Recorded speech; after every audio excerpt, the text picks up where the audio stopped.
토요일 아침입니다. 이 귀한 계절에 하나님의 은혜를 기억하고 하나님을 찬양하며 하나님 앞에 감사합니다 고백하며 예배하시는 성도 여러분들의 가정과 일터 위에, 가족들 위에 하나님의 놀라우신 은혜와 축복이 함께 하시기를 주의 이름으로 간절히 축원합니다. 오늘 본문에 나오는 이 삭개오라고 하는 인물은 아주 유명한 인물입니다. 성경에 나오는 이야기 가운데 모든 사람들에게 잘 알려져 있는 이런 이야기 가운데 하나입니다. 저는 삭개오를 개인적으로 대단히 좋아합니다. 아마 여러분들 기억에 제가 이 삭개오 본문을 가지고 설교한 것 아마 두세 번은 된 것으로 여러분들도 기억을 하실 것입니다. 그러나 저는 이제까지 목회 오면서 삭개오에 대해서 한 10여 차례 설교를 했습니다만은 설교할 때마다 새로운 감동이 있습니다. 새로운 교훈이 있습니다. 제가 삭개오를 개인적으로 좋아하는 이유는 이 삭개오 안에서 정말 인간적인 모습을 보기 때문입니다. 너무나 인간적인 모습, 그 모습을 통해서 제 자신의 모습을 보고 그 모습을 통해서 우리 사람들의 근본의 모습을 볼 수 있기 때문에 그렇습니다. 이 삭개오의 이야기는 예수님께서 말씀 속에서 소개하신 예화가 아닙니다. 이것은 실제 상황입니다. 실제 인물이고 그가 살아갔던 모습이 이 본문에서 소개가 되고 있습니다. 주변에 특별한 삶을 사는 분들을 여러분들 아마 한두 분 정도는 알고 계실 것입니다. 사회적으로, 경제적으로 이민 와서 같이 살고 있지만 우리들 가운데 우리가 생각할 수 없는 이런 수준의 삶을 이루어 놓고 그 안에서 지내는 분들을 여러분들 들어서도 아실 것이고 개인적으로 아는 분들도 있을 수가 있을 것입니다. 제 주변에 제가 알고 있는 젊은 부부가 한 쌍 있습니다. 이 부부는 젊은 날 하나님께서 그들에게 주신 특별한 달란트를 통해서 큰 일을 이루어 놓은 사람들입니다. 이 젊은 부부가 다른 지역에 살다가 이 밴쿠버에 이사 왔습니다. 그리고 소위 말하는 드림 하우스를 구입을 했습니다. 이 드림 하우스는 웨스트 밴쿠버에 자리 잡고 있습니다. 해변가에 바다가 출렁거리는 그 절벽에서 한 15m 절벽 위로 올라가서 그 집이 자리 잡고 있습니다. 절벽 위에 궁궐과 같은 집이 자리 잡고 있습니다. 그런데 그 집은 그 밑에 바다에 배를 대고 집에서 그 배가 도착한 장소까지 연결이 되어 있는 사방이 유리로 된 엘리베이터를 타고 올라가게 되어 있습니다. 밴쿠버에 이런 집이 있습니다. 집만 그런 것이 아닙니다. 그 안에 들어가 있는 것들도 최신, 최고급, 최고가의 것으로 다 장착이 되어 있습니다. 수많은 사람들을 수용할 수 있는 넓은 마치 공회당 같은 응접실이 그 집안에 마련되어 있습니다. 그런데 정작 놀라운 것은 모든 사람들이 다 감탄할 수밖에 없는 이 드림 하우스를 산 이 젊은 부부가 그 집을 산 다음에 그 집을 허물었다고 하는 것입니다. 새 집을 짓기 위해서. 집 구조가 마음에 들지 않기 때문에. 모든 사람들이 다 부러워할 만한 이런 상황 아닙니까? 한 번쯤은 와, 우리가 감탄할 수밖에 없는 그런 현상이 아닙니까? 그러나 그 집에 사는 부부를 포함해서 우리 모두는 알고 있습니다. 우리가 무슨 그분들을 시기해서 너무 부러운 나머지 마음이 불편해서 이런 말씀을 제가 소개하려고 하는 게 아니고 그 집에 사는 본인을 포함해서 누구도 우리는 다 인정할 수밖에 없는 사실이 있습니다. 그것은 그렇게 아름답고 잘 장식이 된, 그리고 그 집을 유지하고도 남음이 있는 넉넉한 그 생활 환경이 그 집의 행복을 보장해 주는 조건은 되지 못한다고 하는 것, 우리는 알고 있습니다. 인생은 조건이 채워지는 것으로 평가되지 않기 때문에 그렇습니다. 주말마다 그 집 응접실을 가득 메우고 각종 목적을 가지고 있는 특별한 모임에 참석하는 그분들, 특별한 사람만 부름을 받을 것입니다. 그러나 그들 가운데 정말 인생을 터놓고 고민하며 서로 위로하고 서로 도움을 줄 수 있는 사람, 거기 모인 사람 가운데 많지는 않을 것이라고 하는 것 우리는 알고 있습니다. 집뿐이겠습니까? 우리가 살면서 우리 자신을 장식을 합니다. 최신 유행하는 최고급의 옷을 쉽게 입을 수 있는 사람 많지는 않을 것입니다. 그러나 그런 분들이 우리 주변에 있습니다. 제가 아는 한국 분이신데 한 분은 소위 말하는 금수저쯤 되는 분입니다. 이런저런 이야기를 나누다가 이런 얘기를 한 적이 있습니다. 요 며칠 너무 스트레스가 쌓여서 어제는 나가서 남자 전용 양복집에 가서 양복 세 벌을 그냥 사왔습니다. 제가 그 말을 듣고 부러운 마음은 없었습니다만은 좀 신기한 생각이 들었습니다. 제 옷장에는 30년 전에 마련한 양복이 걸려 있습니다. 멀쩡합니다. 그런데 감사한 것은 그 30년 전에 마련한 양복이 아직도 맞는다고 하는 점입니다. 그런 양복을 입는 사람도 있는가 하면 또 하루에 나가서 남자임에도 하루에 양복 3벌을 사들고 들어오는 분들도 있습니다. 원한다고 하면 우리 주변에 있는 어떤 분 가운데는 한 달 내내 매일 다른 옷으로 화려하게 아름답게 장식할 수 있는 그런 준비를 갖춘 분들도 있을 것입니다. 그게 나쁘다는 건 아닙니다. 그러나 본인도 알고 우리들도 알고 있습니다. 그 대단하게 준비된 아름다운 옷을 입은 그분이 그 옷을 통해서 속 사람까지 아름답게 만들 수는 없다고 하는 것 아마 본인이 제일 잘 알고 있을 것입니다. 아름다운 옷을 입을 수는 있으나 그 옷을 입은 모습을 보는 주변에 있는 사람들이 생각하는 나의 모습, 주변의 사람들이 평가하는 나의 모습, 그걸 바꿀 수 없다고 하는 것은 우리가 다 알고 있는 사실입니다. 또 우리 주변에는 특별한 생활을 하는 가운데 사람을 만나지 않으려고 하는 이런 경향을 가지고 사는 분들도 있습니다.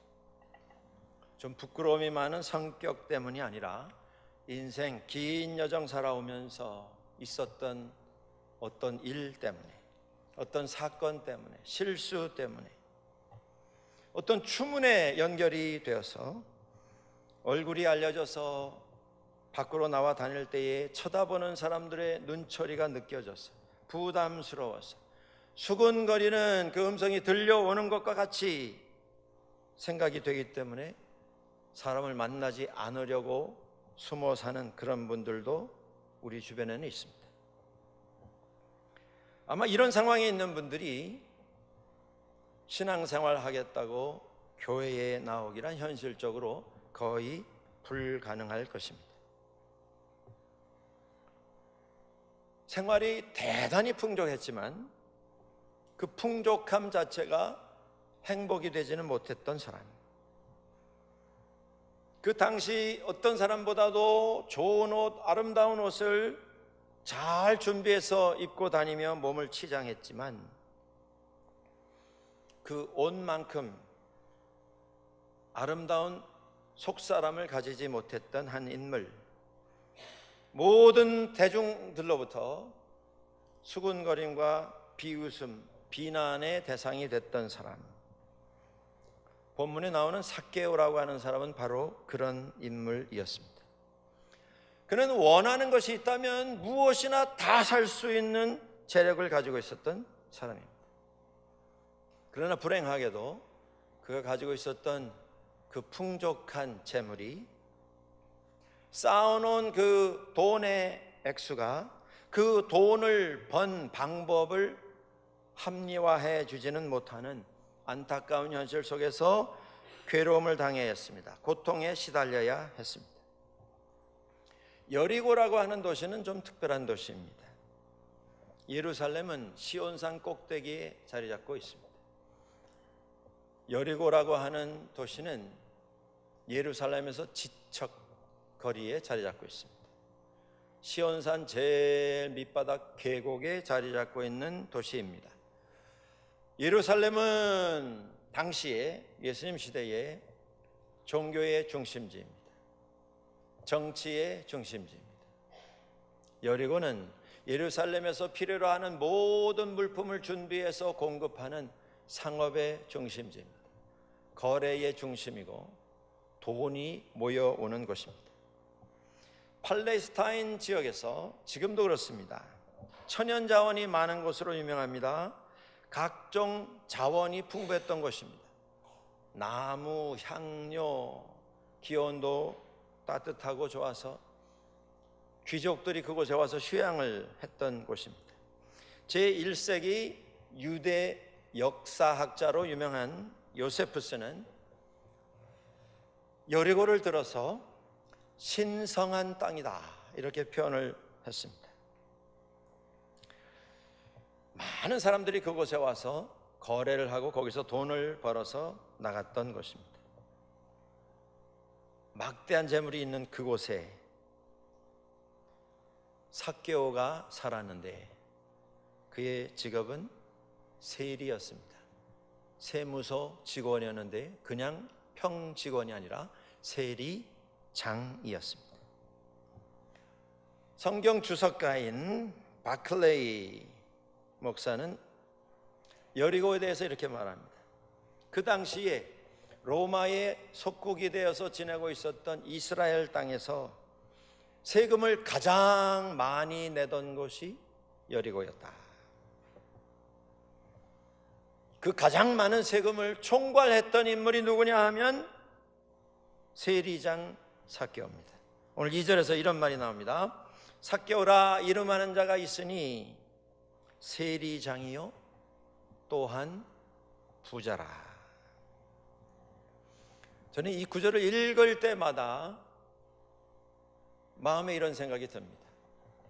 왜 우리는 세상에 살면서 그는 세리장이었고 청빈하게 살았더라. 그는 세리장이었는데 그는 가난하게 살았더라 라고 하는 문장을 한 번도 볼 수 없는 것인가? 세리장은 이 세상에서 반드시 부자입니다. 그게 현실입니다.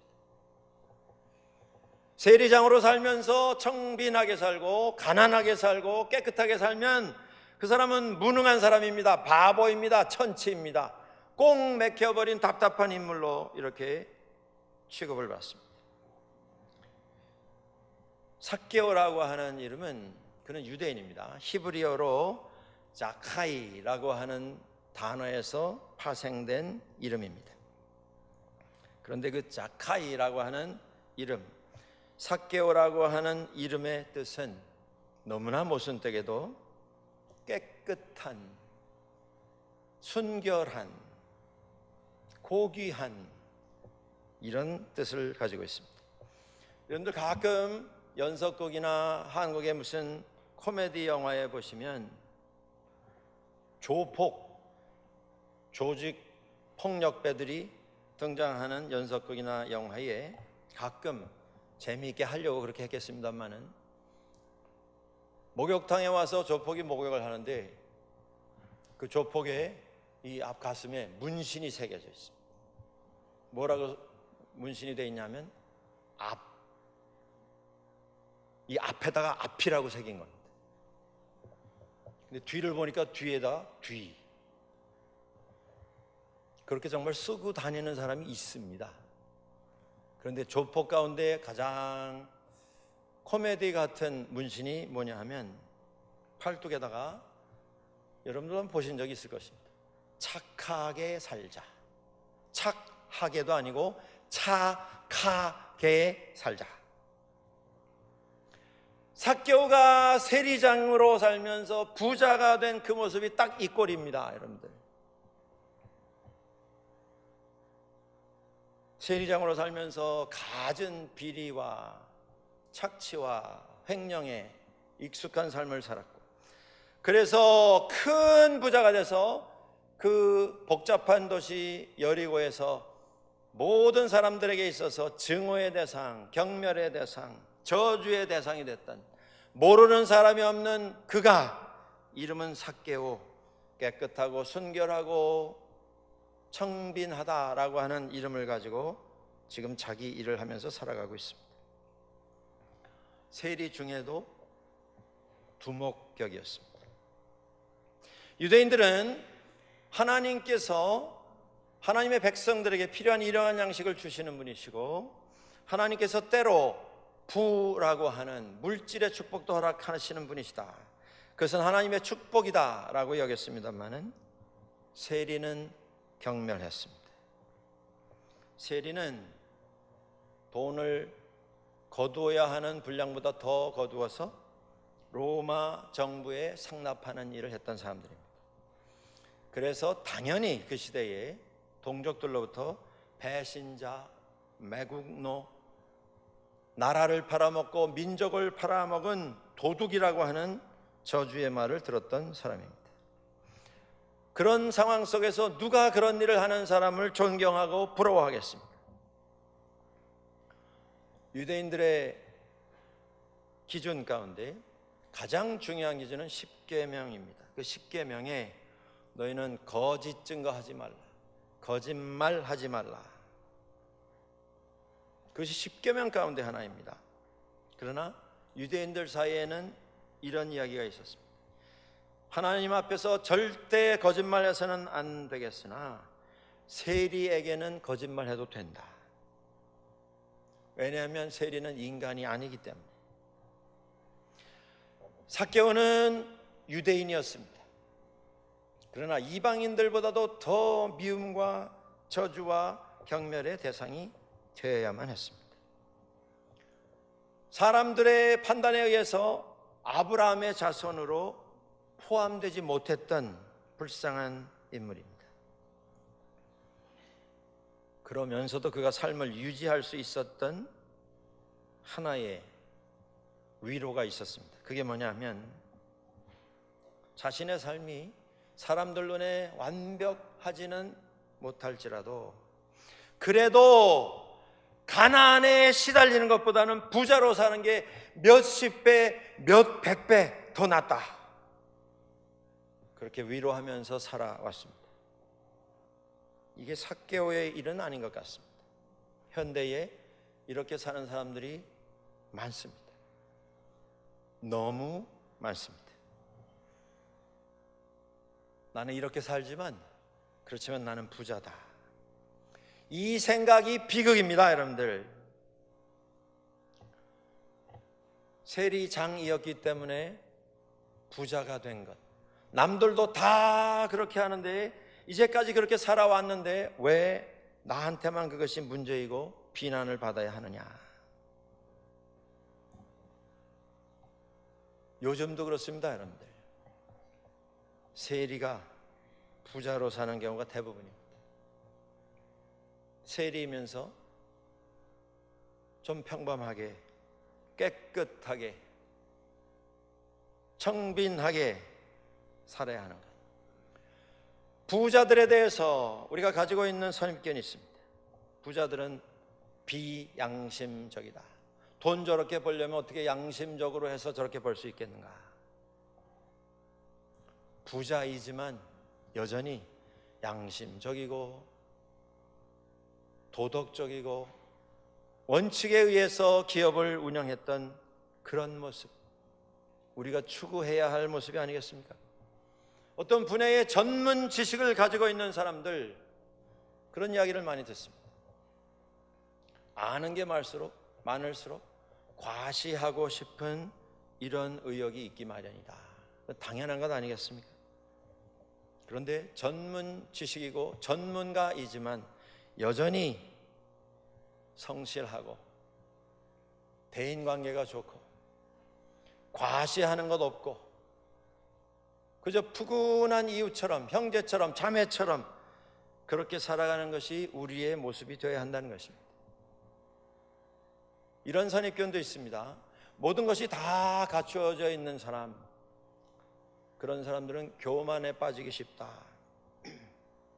그런 경우가 통계적으로 많을 것입니다만은 다 있지만 부러울 것 없이 살고 있지만 여전히 친절하고 베풀기를 좋아하고 섬기기를 좋아하는 모습. 세리장은 반드시 부자여야 한다라고 하는 이 등식을 깨는 것이 믿음의 삶입니다, 여러분들. 우리가 세상 속에 살고 있지만 세상은 똑같은 기준으로 2000년 전 삭개오의 시대나 오늘 우리가 사는 오늘의 삶에서나 똑같은 등식을 우리에게 제공합니다. 세리장은 부자, 많으면 과시, 쌓아놓았으면 교만. 그게 아니라 그걸 뒤집는 것입니다. 그것이 신앙의 힘이고 믿는 사람들이 선택하고 만들어내야 할 열매이며 결과라고 하는 것입니다. 이 등식을 깨버리는 것이 진정한 행복을 가져다 주는 길입니다. 세상의 기준, 세상의 요구하는 정반대의 삶을 선택하는 것, 그것이 오늘 우리들이 생각하고 우리들이 만들어가야 할 우리의 삶의 모습입니다. 삭개오가 그런 삶의 상황은 다 가지고 있었으나 그에게 고민이 있었습니다. 여러분, 그가 예수님 지나가신다라는 이야기를 듣고 주님 앞에 나왔습니다. 대낮에 그가 혼자 그렇게 돌아다닌다고 하는 것 자체가 대단한 위험을 가져다 줄 수 있는 상황입니다. 사람들이 그의 얼굴을 다 압니다. 예수님 시대 당시에 유대인들이 세리들을 폭력으로 공격을 한 이런 경우들이 왕왕 있었기 때문입니다. 예수님을 둘러싸고 있는 수많은 사람 가운데 그의 모습을 나타냈습니다. 그런데 그 앞에 나갈 수가 없었습니다. 키도 자그마한 사람이 이렇게 저렇게 좀 앞으로 나갈 수 있었으나 나갈 수 없었던 이유가 무엇이었겠습니까? 사람들은 그가 이곳에 나온 것에 대해서 불쾌하게 생각했습니다. 저 사람은 우리의 모임, 우리의 관심 속에 들어올 수 없는 사람이라 밀어낸 것입니다. 일부러 길을 막은 것입니다. 못 들어가게 했습니다. 삭개오에게도 고민이 있었다고 하는 것입니다. 그가 결국 돌 무화과 나무 위에 올라갔습니다. 거기에 올라가서 주님을 보았습니다. 그가 거기에 왜 올라갔습니까? 단순히 예수님 모습 어떻게 생겼는가 호기심 때문에 그곳에 올라간 것입니까? 남들이 다 보고 나중에 예수님이 이렇게 생겼더라 하는 그 대화에 동참하고 싶어서 그런 무모한 짓을 한 것입니까? 대낮에 다 큰 어른이 사람들의 경멸과 저주의 대상이 된 그 자가 사람들 다 쳐다보는 군중 가운데 서 있는 나무에 기어 올라간 것, 그 행동은 삭개오의 몸부림이었습니다. 그는 그렇게라도 하고 싶었습니다. 어떻게 보면 대단히 막연한 기대입니다마는 주님의 얼굴이라도 뵙고 싶었던 것입니다. 주님의 은혜의 그림자와 같은 어떤 희미한 것이라도 느껴보고 싶었던 것입니다. 주님 앞에 나가서 주님의 모습을 먼 발치에서라도 주님의 말씀하시는 음성을 먼 곳에라서라도 희미하게라도 듣고 위로를 받고 싶었던 것입니다. 그의 고민은 몸부림으로 이어졌습니다. 그 몸부림은 삭개오가 이제까지 돈만 있으면 된다, 그래도 나는 돈이 있다. 그래도 이것으로 나는 내 삶을 풍요하게 만들어갈 수 있다. 혼자 자기 최면을 걸듯이 생각하면서 살아왔으나 결국 그가 이루어놓은 그 모든 조건들이 그에게 행복을 가져다 줄 수 없는, 절대로 행복을 보장해 줄 수 없는 것임을 알게 된 것입니다. 이 마음의 가책, 부담, 괴로움, 죄책감, 재물은 매일매일 더 높이 쌓아져 가지만 내가 이루어놓은 그 어떤 것도 나의 근본적인 이 마음의 괴로움을 없애줄 수 없다고 하는 것을 그는 알았습니다. 그리고 예수님께로부터 그 문제의 해답을 찾기를 원했던 것입니다. 그래서 주님께 나왔습니다. 그런데 길이 막혔습니다. 여러분, 혹 우리 주변에 이 삭개오와 같은 모습을 가지고 살아가는 사람들이 있는지 한번 점검을 해보시기 바랍니다. 뭐 꼭 부자라서가 아니라 꼭 눈에 띄는 대단한 옷차림을 한 그 사람뿐이 아니고 우리가 생각하기에 저 사람은 주님의 은혜에 들어올 수 없는 사람이다. 여기가 어디라고 감히 주님 앞에 나와서 얼씬거리느냐 생각을 하면서 나도 모르게 그가 주님 앞에 나아가려고 하는 그 길을 막고 싶은 이런 충동을 느끼는 사람들이 우리 주변에 있을 수 있다고 하는 것입니다. 우리가 믿는 사람 아닙니까?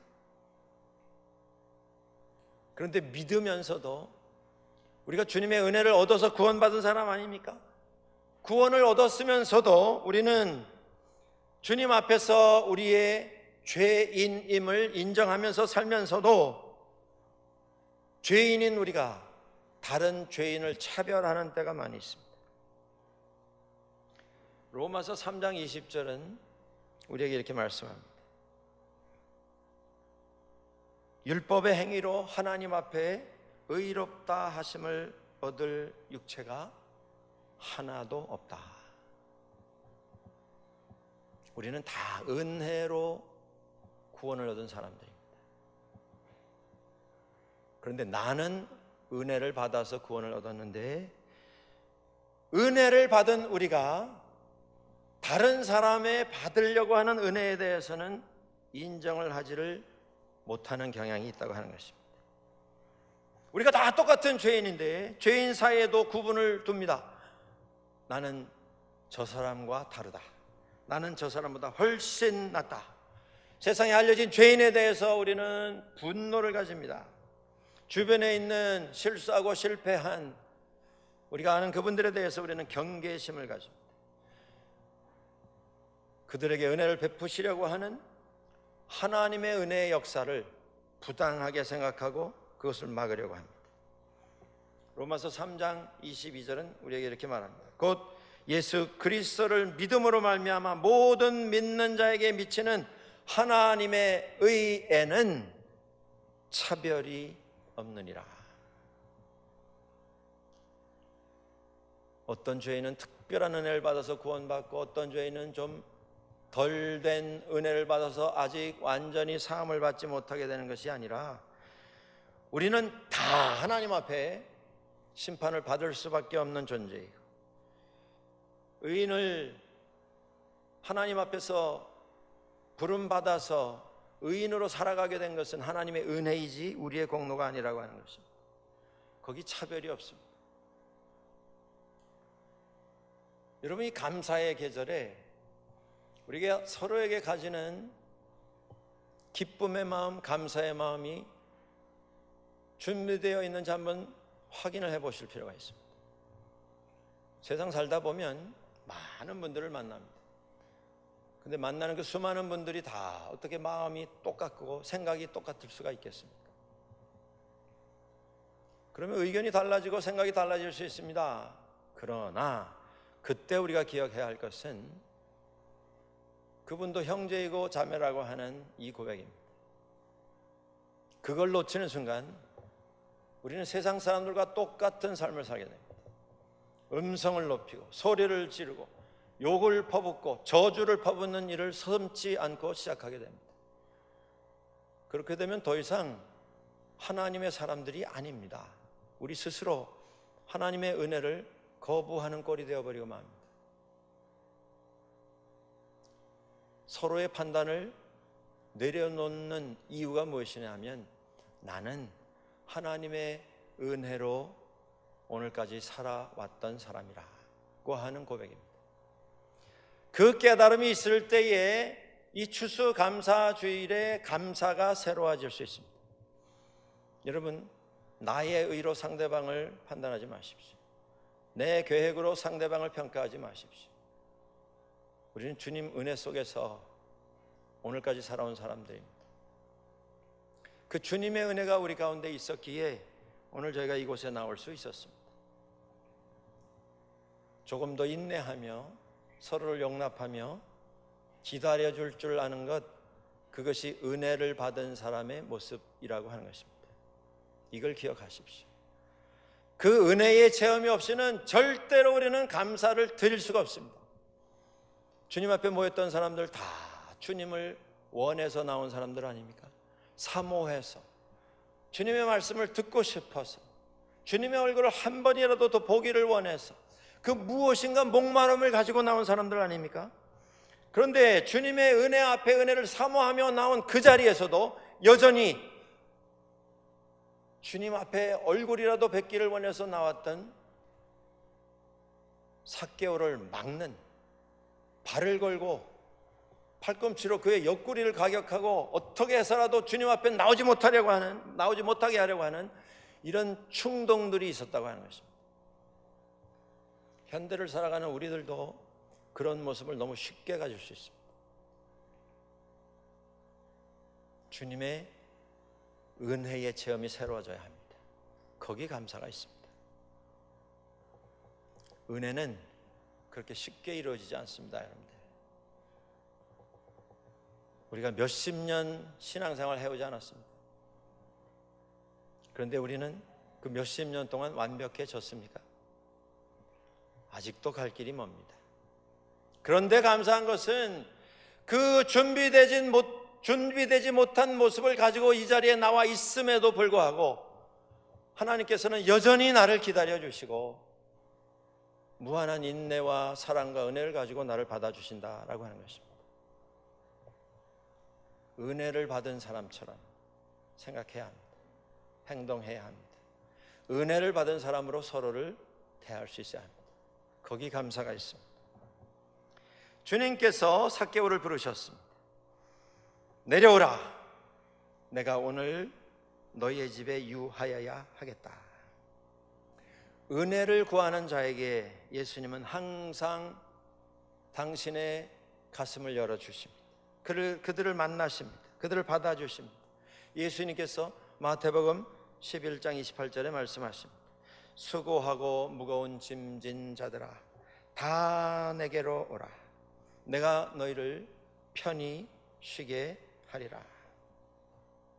삭개오가 그 말씀 듣고 당장 나무에서 달려 내려왔습니다. 급히 내려왔습니다. 집으로 인도해 주님을 모셔갔습니다. 그 뒤에서 여전히 수근거리는 소리가 들립니다. 그게 우리의 모습입니다, 여러분들. 저자가 죄인의 집에 들어갔다. 지금 예수님의 은혜 앞에 모였는데 나중에는 예수님까지도 판단하고 내가 하나님이 되는 자리로 옮겨나가는 모습들이 있는 것을 봅니다. 거기서 우리를 봐야 합니다. 나를 보아야 합니다. 주님의 관심은 삭개오에게 맞춰져 있습니다.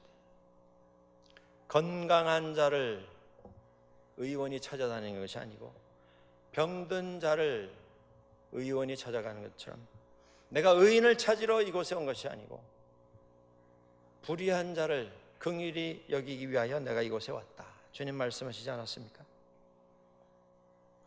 삭개오의 기쁨이 여기 소개됩니다. 그가 기쁨으로 즐거움으로, 마틴 루터가 번역한 독일어 성경에 이 장면이 이렇게 표현이 됩니다. Mit Freuden, with joy, with happiness, with gratitude. 기쁨으로, 즐거움으로, 감사함으로 예수 그리스도를 받아들였다라고 하는 것입니다. 이 기쁨의 근원이 무엇입니까? 영혼이 새로워진 것에 대한 기쁨입니다.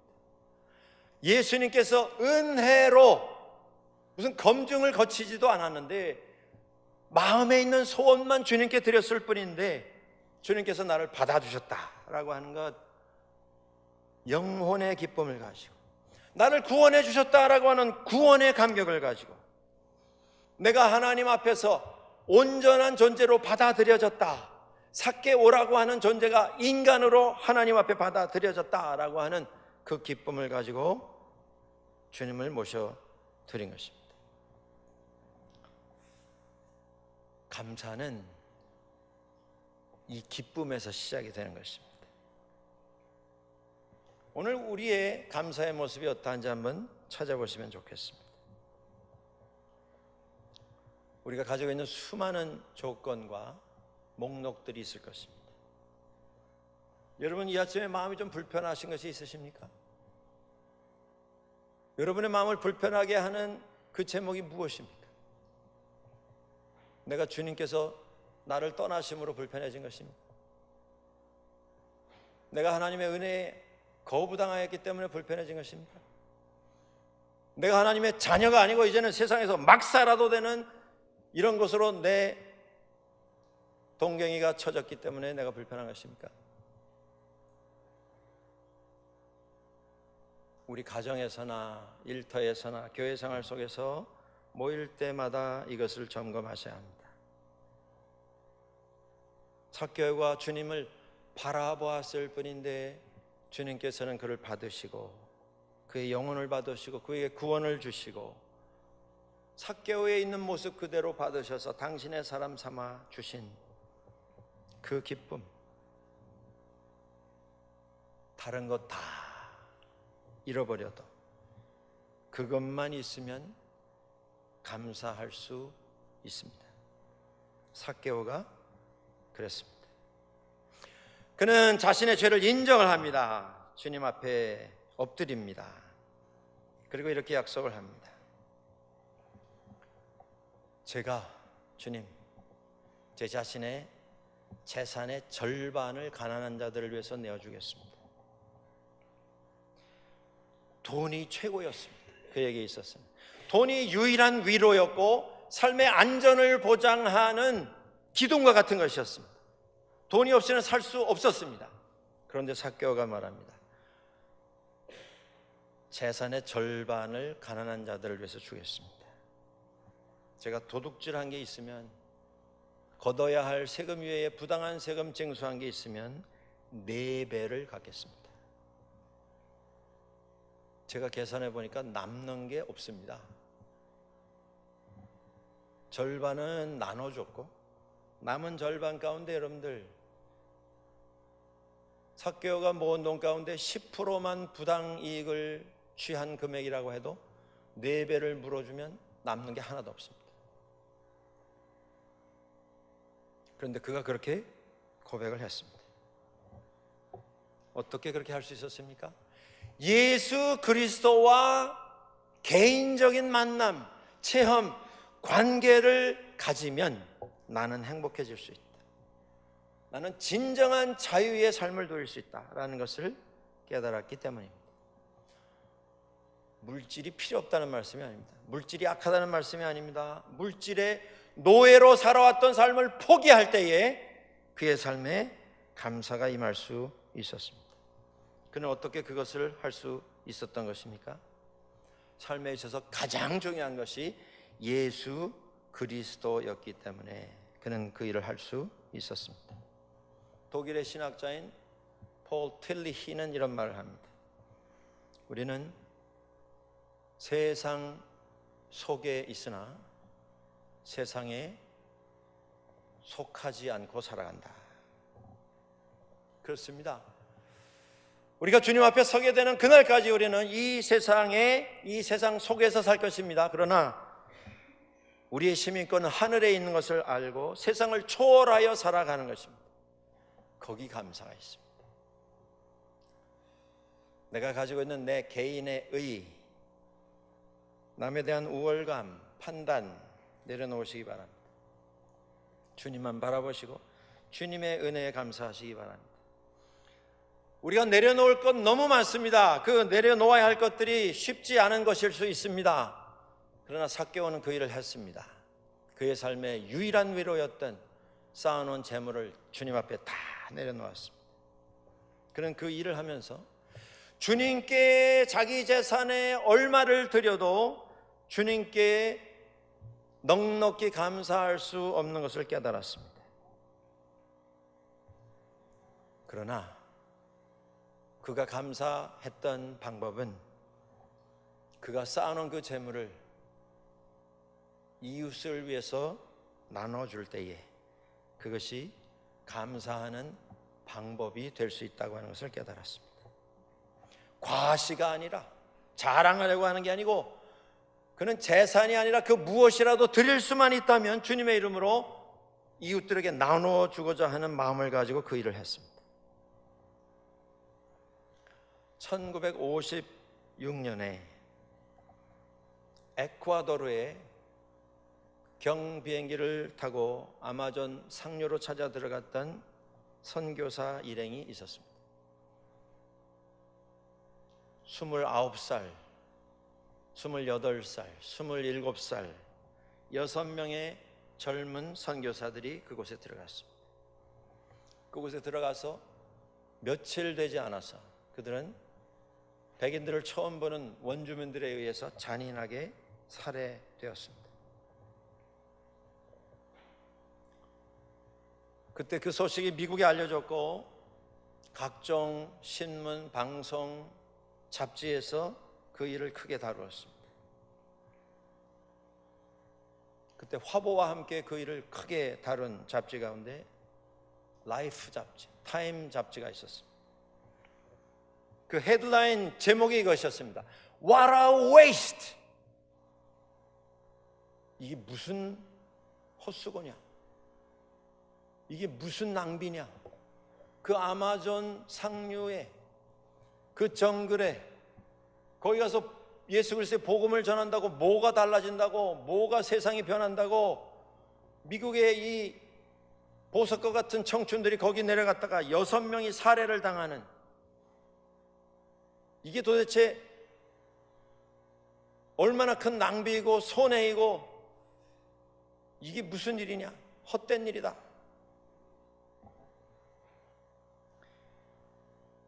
거기서 살해당한 선교사 가운데 짐 엘리엇라고 하는 29세의 청년이 있었습니다. 그가 그곳에서 살해되기 전에 그의 일기장에 이렇게 적어 놓은 것이 있습니다. 영원한 것을 위하여 영원하지 아니한 것을 포기하는 사람은 결코 어리석은 자가 아니다.